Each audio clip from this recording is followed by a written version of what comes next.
పాకిస్తాన్ రెండు ముక్కలైందా? బలూచిస్తాన్ స్వాతంత్ర దేశంగా ఆవిర్భవిస్తుందా అంటే అవునని తెలుస్తుంది. ఇటు భారత సైన్యం, అటు బలూచ్ ఆర్మీ అటాక్ తో పాకిస్తాన్ కాకవికలం. భారత్ తో కయ్యానికి కాలు దువ్వుతూ పాక్ సైన్యం రంగంలోకి దిగగానే అనూహ్యంగా బలూచిస్తాన్ రూపంలో ఆ దేశానికి మరో సవాల్ ఎదురైంది. క్వేటా, హజారా నగరాలపై బిఎల్ఏ కాల్పులు జరిపింది. క్వేటాలో పాకిస్తాన్ సైనిక స్థావరాలపై వరుస దాడులు జరిగాయి. బలూచిస్తాన్లో మూడింట ఒక వంతును స్వాధీనం చేసుకున్నట్లు బలూచిస్తాన్ లిబరేషన్ ఆర్మీ ప్రకటించింది. పాకిస్తాన్ పోస్టులను వదిలి పాకిస్తాన్ సైన్యం పారిపోయిందని బిఎల్ఏ తెలిపింది. ఇప్పుడు బలూచ్ వీధుల్లో ప్రజల సంబరాలు సోషల్ మీడియాలో వైరల్ అవుతున్నాయి.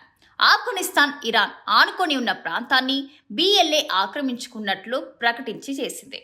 ఇంతలో పాకిస్తాన్లోని అనేక ప్రాంతాల్లో అత్యవసర పరిస్థితి లాంటి పరిస్థితి నెలకొంది. ప్రజలు తమ ఇళ్లలోనే ఉండాలని ఆదేశాలు జారీ చేశారు. బలూచ్ లిబరేషన్ ఆర్మీ ఒక ప్రకటన విడుదల చేస్తూ మస్తుంగ్, లఖీలలో పాకిస్తాన్ సైన్యంతో పాటు దాని మిత్రదేశాలపై 6 వేరువేరు దాడులు నిర్వహించినట్లు బిఎల్ఏ తెలిపింది.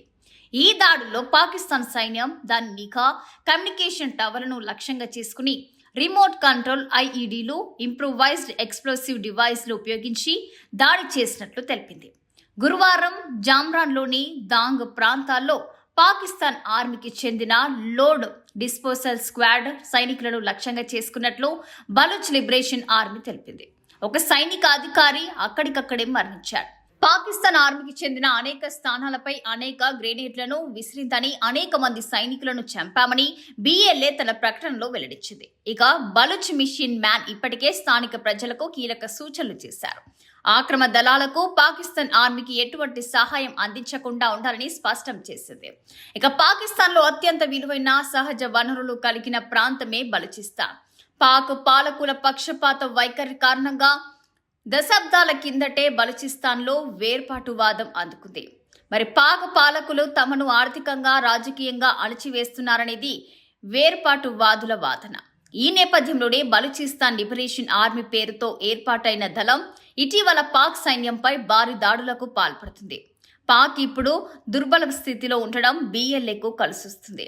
అయితే తాజాగా భారత్ మధ్య జరుగుతున్న యుద్ధం నేపథ్యంలో బలూచిస్తాన్ భారత్ను సాయం కోరుతుంది. బలూచిస్తాన్ సైనికులకు సహాయం చేయాలని పాకిస్తాన్లోని పౌరులు కోరుతున్నారు. తాము యుద్ధంలో పాకిస్తాన్ను శిక్షించాలంటే భారత్ వెంటనే మాకు సైనిక సాయం చేయాలని కోరుతుంది. ఇప్పటికే భారత్ బలూచిస్తాన్ దాడులతో పాక్ పరిస్థితి ముందు నుయ్యి వెనుక గొయ్యి అన్నట్లు తయారైంది.